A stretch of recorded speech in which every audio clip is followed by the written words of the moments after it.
Altar of Fangs is located inside the Vaults of Atal'Utek. In this guide, we will cover every important trash mechanic, all 3 paths, and each boss fight in order. One missed serpent interrupt can turn your clean dungeon run into a 5-player floor inspection.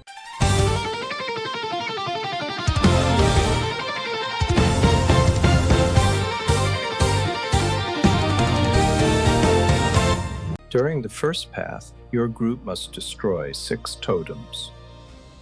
Several dangerous enemies protect these totems, so avoid pulling too many groups before you understand what your party can control. The Primal Serpent casts Piercing Hiss. This cast must be stopped. Assign interrupts before large pools, because several Piercing Hiss casts going through can wipe the group. Stay away from toxic breath from the Twinfang Harrower.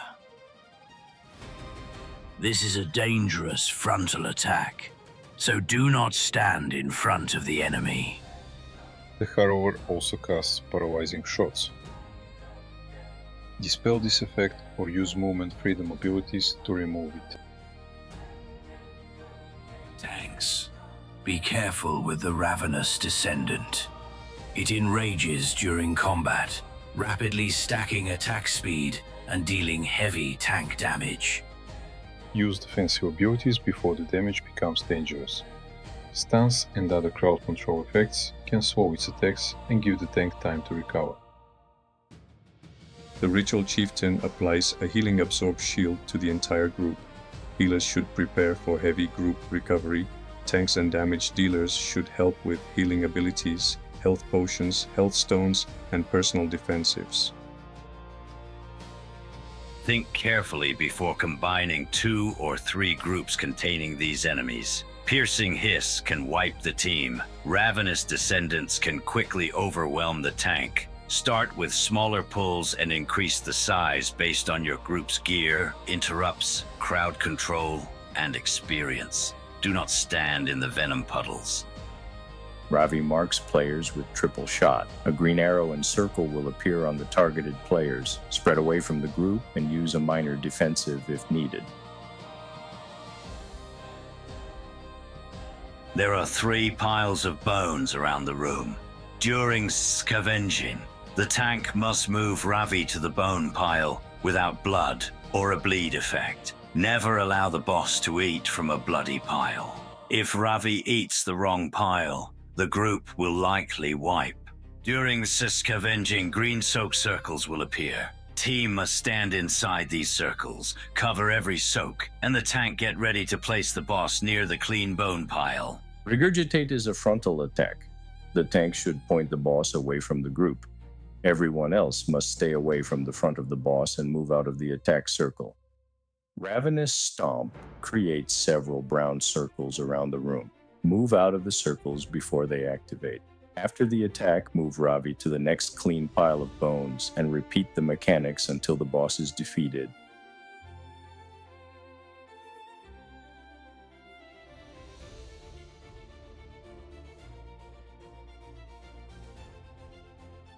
The High Evolutionist casts Envenom.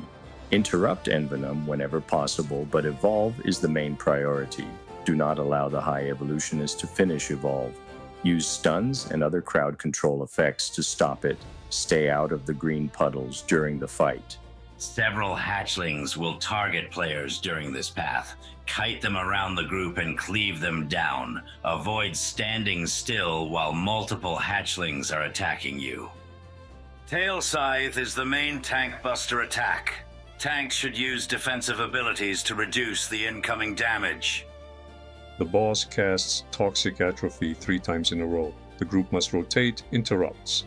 Assign the first, second, and third interrupt before the pull if necessary. Do not allow the casts to overlap because one player used every interrupt at once. Burrowing Charge is a frontal attack. Move out of its path. After dodging the charge, move toward the boss. This places you closer to the boss and makes the next frontal attack easier to avoid. Venom Jet is a large frontal attack. Stay close to the boss so you can quickly move around its side. The farther away you stand, the wider the attack becomes, and the harder it is to avoid. Death Rattle deals increasing damage to the entire group. The boss will pull everyone toward it. Move away from the boss and break the effect by leaving its range. Use movement abilities if needed. After Death Rattle breaks, the boss splits into several uncoiled Writhe enemies. If they target you, kite them around the room while the group cleaves them down. The adds also cast Toxic Atrophy. Interrupt these area casts. Repeat the sequence until the boss is defeated.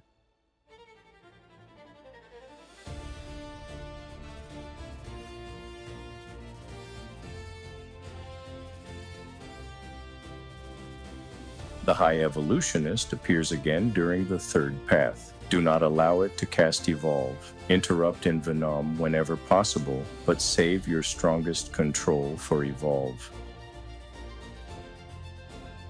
Kill the surrounding enemies and destroy the totem. The miniboss cannot be defeated until the required enemies and totem are handled. The Ascendant Serpent casts Infest. Spread away from the other players when this ability targets the group. Whenever hatchlings appear, kite them and cleave them down. Keep moving so they do not surround their target. Noxious Spray is a spinning frontal attack. Watch the enemy's direction and move around it as the attack rotates. Do not stand inside the green puddles. Interrupt mass envenom from the Ula'tek Chosen. If the cast goes through, use defensive abilities to survive the damage. Dodge Toxic Surge and move away from its green attack lines. Interrupt mass envenom from the Ula'tek Chosen. If the cast goes through, use defensive abilities to survive the damage. Dodge Toxic Surge and move away from its green attack lines. If a Primal Serpent is present, stop Piercing Hiss. At the same time, watch the Twinfang Harrower and avoid its Toxic Breath frontal. Interrupts and positioning are more important than rushing your damage. For the final groups, interrupt Mass and Venom from the Ula'tek Chosen as often as possible. Use defensive abilities if a cast goes through. Green lines will appear across the floor. Move away from them before they activate.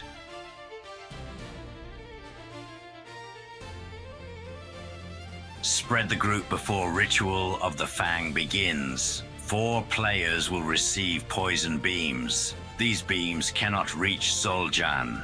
The 4 assigned players must position themselves between the source of the beam and the boss, blocking it before it reaches him. Players who block the beams receive Ritual Venom with 8 stacks. This debuff must be removed before it expires. The next mechanic provides the way to remove those stacks. Axegrinder creates a large red arrow showing the attack's direction across the floor. Move out of the marked path. After the attack, axes begin spinning around the room. Chop Down is the Tank Buster attack. Tanks should prepare a defensive ability for every cast.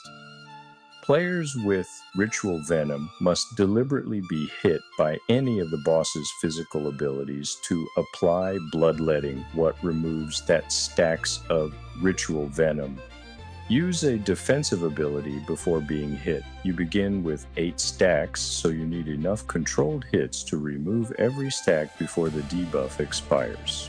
Also, every time a stack is removed, a puddle is dropped, so try to drop it away from the ritual lines in center. Boneslicer marks one player with a red arrow above their head. The targeted player should move away from the boss and use a defensive ability. Players with stacks Ritual Venom should stand in the red attack path and share the damage with the target, and also remove stacks. Avoid the blood puddles in the center and ritual lines. Keep enough space available for Ritual of the Fang, the spinning axes and Boneslicer positioning. Repeat the mechanics until Zol'jan is defeated. Here is the final Altar of Fangs checklist. Stop Piercing Hiss and Evolve. Interrupt Mass and Venom and Toxic Atrophy. Pull enemies away from active totems. Move Rav'i only to clean bone piles. Stay close to the Writhing Coil to dodge Venom Jet. Block Ritual of the Fang beams before they reach Zol'jan. Finally, use the boss's physical hits to remove every stack of Ritual Venom. Follow these rules and the dungeon becomes much easier to control.